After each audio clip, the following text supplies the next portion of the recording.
दादा आणि पवार एकत्र येण्याच्या चर्चा आहेत, मात्र पवारांच्या राष्ट्रवादीमध्ये एकत्र येण्यावरून मतभेद आहेत का असा सवाल उपस्थित होतो आहे। अजितदादांसोबत जाण्याच्या मुद्द्यावर आम्ही सर्वांशी बोलून निर्णय घेऊ असं सुप्रिया सुळे यांनी मासिकामध्ये छापण्यात आलेल्या लेखात म्हटलंय, तर दुसरीकडे काही जणांना खूप घाई झाली आहे असं वक्तव्य निलेश लंके यांनी केलं आहे। दोन्ही राष्ट्रवादीच्या एकत्रीकरणाच्या चर्चा सुरू असताना निलेश लंकेंनी मोठं वक्तव्य केलंय। काहींना खूप घाई झाली आहे असं निलेश लंके म्हणाले। त्यामुळे निलेश लंकेंचा रोख पक्षातल्या कोणकोणत्या नेत्यांकडे आहे अशा चर्चा सुरू झाल्यात। अरे धीर धारा, काहींना तले घाई झाली। अरे आहे ना नेता, अरे आपलं वय नाही तेवढं नेत्याचा अनुभव आहे। नेत्याला राजकारणातलं सगळं फायदे तोटे गणित जुळतात, आपण चाललोय तेवढं बघा ना नेत्याला म्हणून। अरे आपण लय अंड्यात येत, आपण ज्या वेळेस हापचेटी हिंडत होतो तेव्हा आता महाराष्ट्राचं नाही देशाचं राजकारण करीत होता। जरा धीर धारा साहेब, असलेलं गणित तुम्हाला जर कळालं ना त्याला तुमच्या टांग खालून जाईल। आणि साहेब गप का, हे जरी तुम्हाला कळालं ना त्याला आपण तर तुमच्या समोर लोटांगणच घेईल। राष्ट्रवादीच्या वर्धापन दिनाच्या दिवशीच सुप्रिया सुळेंच्या व्हॉट्सअप स्टेटसमुळे ही चर्चा सुरू झाल्यात। काही गोष्टी आपल्या हातात नसतात तेव्हा सहन करावं लागतं असं स्टेटस सुप्रिया सुळेंनी ठेवलं होतं। त्यावर माझ्या मनात जे आलं ते स्टेटस ठेवलं अशी प्रतिक्रिया सुप्रिया सुळेंनी दिली आहे। अरे एक सशक्त लोकतंत्र में मन में जो आया मैंने लिख लिया, वो मेरे माँ और मेरे बीच की बात है। लुटायला परवानगी द्यायची आणि त्या लुटणाऱ्यांना आपला पक्षात सामील करून घ्यायचं आणि लुटणाऱ्यांची मोठी टोळी निर्माण करायची, हे त्या पक्षाचं स्वरूप आहे। अशा पक्षाबरोबर सुप्रिया सुळे यांना मी ओळखतो, त्या जातील असं मला वाटत नाही। राष्ट्रवादीच्या मासिकातही सुप्रिया सुळेंनी लेख लिहिलाय। हा लेख त्यांनी परदेश दौऱ्यावर जाण्याच्या आधी लिहिल्याचं दिसतंय। अजितदादांसोबत जाण्याच्या तर्कवितर्कांबद्दल शरद पवार आणि जयंत पाटलांशी माझी कोणतीही चर्चा झाली नाही। आम्ही कुटुंब म्हणून सोबत असतो। राजकारणात मतभेद असावेत पण मनभेद नसावेत। आमचे 8 खासदार काय निर्णय घेतील ते पाहूयात। आधी लग्न कोंढाण्याचं, सध्या राष्ट्र मग नंतर महाराष्ट्राचा निर्णय होईल। आमचे 8ही खासदार उत्तम कामगिरी करणारे आहेत। 8 खासदार एकत्रित आहेत, जो निर्णय घेतला जाईल तो एकत्रित घेतला जाईल। मला आधी साहेबांना भेटावं लागेल, जेव्हा भेट होईल तेव्हा साहेबांशी चर्चा करेल। पवार साहेब आणि जयंत पाटील यांच्याशी चर्चा करून निर्णय घेतला जाईल असं सुप्रिया सुळेंनी राष्ट्रवादीच्या मासिकात लिहिलंय। शरद पवारांनी मात्र सत्तेची चिंता करू नका असा सल्ला कार्यकर्त्यांना दिलाय। 1980 साली त्याच्या आधी माझ्या हातात सत्ता होती, सत्ता गेली, निवडणुका आल्या आणि काहीतरी 50-52 आमदार निवडून आले आणि 6 महिन्याच्या आत त्याचे फक्त 6 शिल्लक राहिले, बाकी सगळे पक्ष सुटून गेले। आणि त्यानंतरची निवडणूक आली, राष्ट्रवादीची संख्या ही 72 झाली आणि त्यामुळे फुटीची चिंता करू नका, कोण आले कोण गेले त्याच्याबद्दलची चिंता करू नका। ते एकत्रित येणार की नाही तेच सांगू शकतात। त्यांनी पूर्णविराम दिला की अजून विचार करतायत तेच सांगू शकतात। यातल्या कुठल्याच गोष्टीवर माझ्याकडे अशी शक्ती नाही की त्यांच्या मनामध्ये शिरून त्यांच्या मनातलं जाणून मी तुमच्या पुढे ठेवू शकेन। पक्षाच्या वर्धापन दिनाच्या कार्यक्रमातून अजित पवार यांनी अमोल मिटकरी आणि लक्ष्मण हाकेंना झापलंय। एकत्र येण्याबाबत आम्ही बोलायला खंबीर आहोत अशी तंबीच अजित पवारांनी मिटकरींना दिली आहे। तर सामाजिक न्याय विभागाच्या निधीवरून काही जण जाणीवपूर्वक बदनामी करत आहेत अशी टीकाही अजित पवार यांनी लक्ष्मण हाकेंवर केली आहे।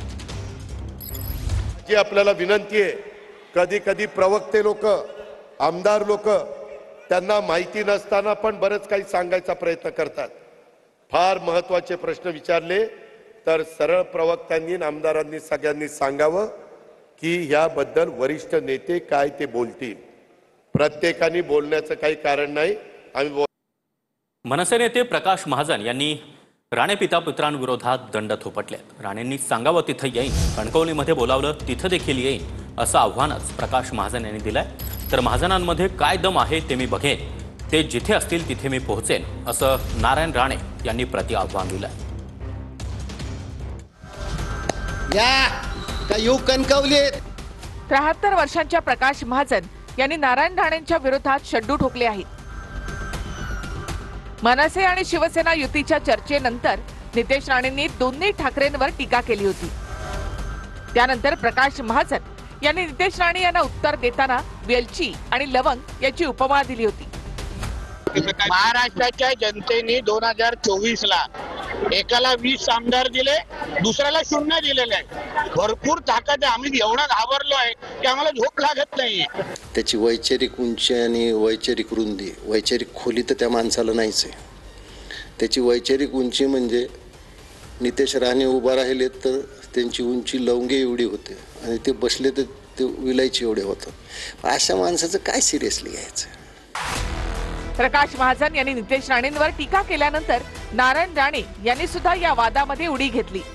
नारायण राणेंनी सोशल मीडियामध्ये प्रकाश महाजन यांच्या नावाने पत्रकच काढलं.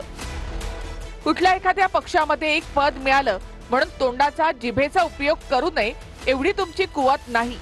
निलेश, नितेश आणि नारायण राणे यांची वैचारिक उंची ठरवणारे तुम्ही कोण? प्रकाश महाजन, तुम्ही लायकीपेक्षा जास्त बोलत आहात. परत बोललात तर उलट्या करायला लावेन. नारायण राणेंच्या या पत्रकानंतर प्रकाश महाजन संतापले. नारायण राणेंच्या कार्यकर्त्यांकडून सुद्धा धमक्या आल्याचा दावा प्रकाश महाजन यांनी केला. त्यानंतर महाजनांनी राणेंच्या विरोधामध्ये थेट शड्डू ठोकलाय. अरे प्रामाणिक कार्यकर्ता आहे, संघाच्या मुशीत तयार झाल्यासारखा. यांच्यासारखा डुप्लिकेट संघसेवक नाही मी. दाजी खेडकर आणि संभाजीराव भिडेचा स्वयंसेवक आहे मी. वसंतराव भागवतचा जनसंघापासूनचा मी कार्यकर्ता आहे. अटल बिहारी वाजपेयी, बाळासाहेब आमचे आराध्य दैवत आहेत. यांना भेट असतो मी. या का येऊ कणकवली आहेत? तयारी का तुमची? त्यांची ती इच्छा आहे ना, ते जिथे असतील ना तिथे येऊ नका. मी पोचेन, बघूया. मी पोचेन. काय त्यांच्यात दम आहे ना तो मी पाय. तुम्हाला धक्का बसला असेल. अरे मैं तो जर्रा था नारायण राणे साहब, आपने मेरे को आफ्ताब बना दिया. कुठल्या कुठं पोहोचवलं तुम्ही मला. आणि आता मला गुलबंडीवर फोन आला होता, लवंगाचे आणि विलायचीचे भाव 100 रुपयाने वाढले. माझं ऐका तुम्ही प्लीज. मी अर्ध्या तासानंतर मला मानले. मला सुद्धा शिल्पी सरांचं नाही म्हणायला खूप अवघड चाललंय. पण मला फक्त एक अर्धा तास जाऊ द्या साहेब. नाही तर साहेब मला मी सांगतो बघा, तुम्ही मला त्रास दिला ना, मी तर माझी इज्जत जाईल ना साहेब. मला कोण कार्यकर्ते माझे प्लीज. नाही ना मला त्याच्यापेक्षा मी मी कुणाला बोलवलेलं नाही. पण मला जाऊ द्या. मला छत्रपती शिवाजी महाराजांच्या पाया पडायचं. मला जाऊ द्या. नाही नाही आले असतं मला माहिती. मी तुम्हाला मला असं अडवलं ना, झालं ना, माझा अपमान मला सांगणे करा ना. बॉटल मला माहित नाही किती पैशाला मिळते. प्यायला तर आमचं का आम्ही प्रवृत्त करतोय का? तुम्हाला कोण विचारत नाही, काय देत नाही म्हणून ते कंटाळले. ते सगळं स्वतः कंटाळ. जीवाला मनुष्याला नाही. मनुष्याने चांगला पक्ष आहे.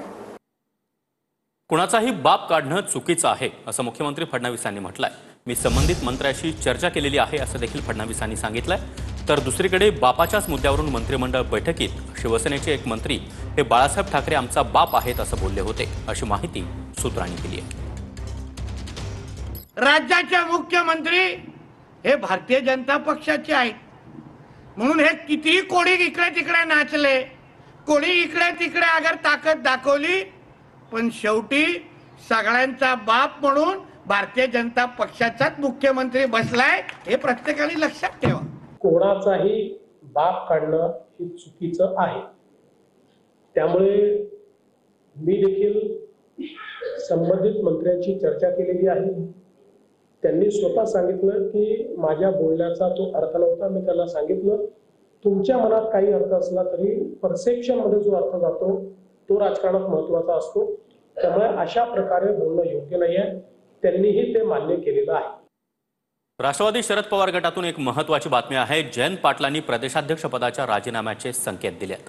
पवारांनी नव्या चेहऱ्यांना संधी द्यावी असं जयंत पाटील यांनी म्हटलंय. राजीनामा देऊ नका अशी जयंत पाटलांच्या समर्थनार्थ घोषणाबाजी देखील झाली. तर प्रमुख सहकाऱ्यांसोबत पाटलांशी बोलून निर्णय घेऊ असं शरद पवार यांनी म्हटलंय. राष्ट्रवादीच्या वर्धापन दिनाच्या कार्यक्रमात जयंत पाटलांनी प्रदेशाध्यक्ष पद सोडण्याचे संकेत दिले. नव्या चेहऱ्यांना संधी द्या अशी विनंती जयंत पाटलांनी शरद पवारांना जाहीर कार्यक्रमात केली. यावेळी कार्यकर्त्यांनी जयंत पाटलांना प्रदेशाध्यक्ष पद सोडू नका अशी विनंती करत घोषणाबाजी केली आहे. मला पवार साहेबांनी बरीच संधी दिली, 7 वर्षाचा कालावधी दिला. शेवटी पक्षाने नव्या चेहऱ्यांना संधी देणं आवश्यक आहे. शेवटी पक्ष पवार साहेबांचा आहे, त्यामुळे पवार साहेबांनी याच्यावर योग्य तो निर्णय, कारण आता आपल्याला बरंच पुढं जायचंय आणि त्यामुळं मी पवार साहेबांचे मनपूर्वक आभार मानतो. आपण येत्या 3 महिन्याच्या निवडणुकीच्या नंतर सर्व महाराष्ट्राच्या समोर नव्या नेतृत्वाचा इतिहास करू एवढाच विश्वास या ठिकाणी बाळगतो. जयंत पाटलांच्या भाषणानंतर सुप्रिया सुळे उठून उभ्या राहिल्या. त्यानंतर प्रशांत जगतापांनी जयंत पाटलांच्या सत्काराची घोषणा केली.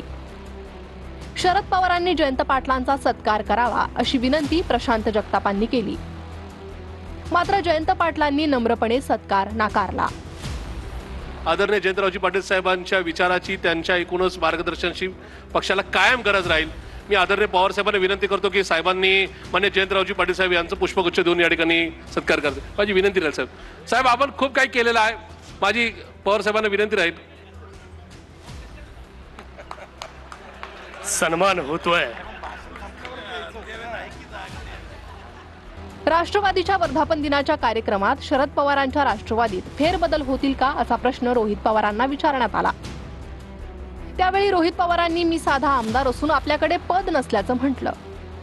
शेवटी हे सगळे निर्णय पदाधिकारी घेत असतात, आम्ही फक्त आमदार आहे, साधे कार्यकर्ते आहोत. मला पवार साहेबांनी बरीच संधी दिली, 7 वर्षाचा कालावधी दिला. शेवटी पक्षाने नव्या चेहऱ्यांना संधी देणं आवश्यक आहे. दोन्ही राष्ट्रवादी एकत्र असताना अजित पवारांनी जयंत पाटलांच्या प्रदेशाध्यक्ष पदाबद्दल आक्षेप घेतला होता. सध्या रोहित पवारही पक्षात पद नसल्यानं नाराज असल्याची चर्चा आहे. त्यामुळे जयंत पाटलांनी तरुणांना संधी द्या असं म्हणत प्रदेशाध्यक्ष पद सोडण्याची तयारी दाखवली अशी चर्चा आहे. परत जयंत पाटलांच्या मनात मला शिरावं लागेल आणि सगळ्या जबाबदाऱ्यातनं मुक्त करा असं ते जे म्हणाले, ते मुक्त करणारे असं माहिती असल्यामुळे म्हणाले की त्यांच्या मनात काही दुसरं आहे, हे सगळं समजून घ्यावं लागेल. भाडेवाढ न करता सर्व लोकल एसी करणार अशी माहिती मुख्यमंत्री देवेंद्र फडणवीस यांनी दिली आहे. मुंब्रा रेल्वे दुर्घटनेनंतर फडणवीसांनी हे महत्त्वाचं पाऊल उचललेलं आहे. रेल्वे दुर्घटना टाळण्यासाठी सरकारचे प्रयत्न सुरू असल्याचं देखील त्यांनी म्हटलं आहे. दरम्यान मुंब्रा रेल्वे दुर्घटनेत 4 मृत्यू झाला.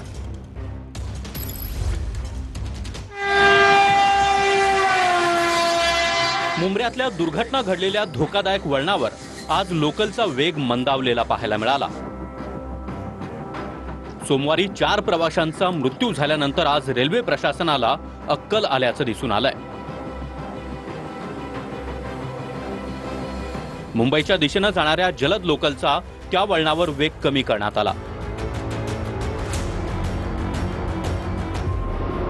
तर लोकलमधून प्रवास करताना आजही काही प्रवासी लटकलेले पाहायला मिळाले.